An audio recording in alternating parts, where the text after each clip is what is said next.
named for Captain Henry W. Stanton, who was killed in a skirmish with the Apaches.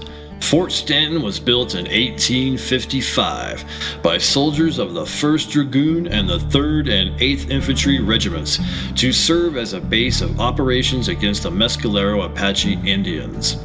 It served as a military fortification through 1896. Built of local stone, the sturdy 1855 buildings have lasted to this day. The fort was named for Captain Henry W. Stanton, killed fighting the Apaches in 1855 near present-day Mayhill. Troops marched out from the fort to search and fight the Mescalero Indians during numerous campaigns from 1855 until the 1880s. The fort was seized by Confederate forces in 1861.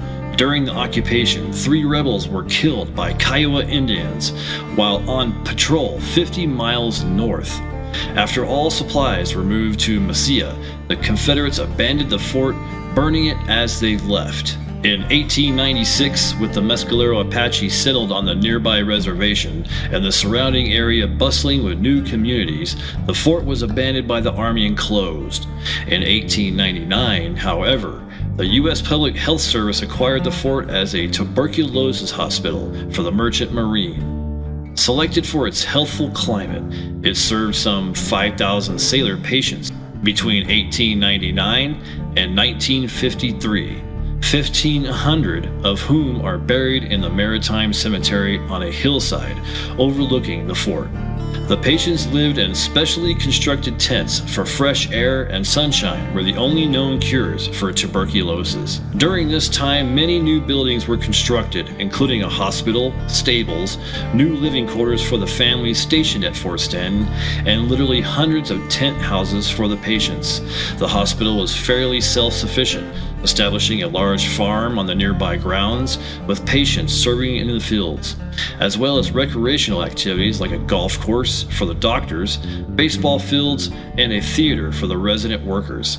The nearby cemetery grew to include veterans of other services as well as merchant marines, making it a place for current visitors to the site to engage in contemplative visitation.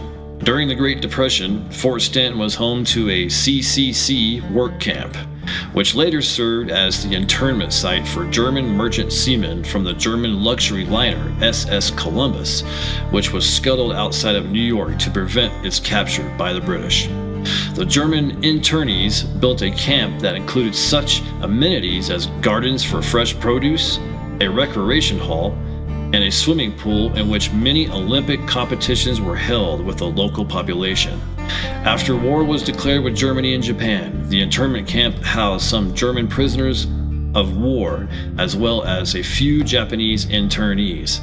It was used during early World War II for several months as a refuge for a group of Japanese American families threatened by mobs in their hometowns. In 1953, the fort was given to the state of New Mexico and used first as a tubercular hospital and then from the 1960s until 1955 as the state hospital for the developmentally handicapped. For a short time, it was a low-security women's prison and has housed several juvenile drug and alcohol rehabilitation programs. When the state moved to dispose of the property, Fort Stanton, a non-profit corporation, was created in 1997 to save this national treasure and seek its adaptive reconstruction as a living history center.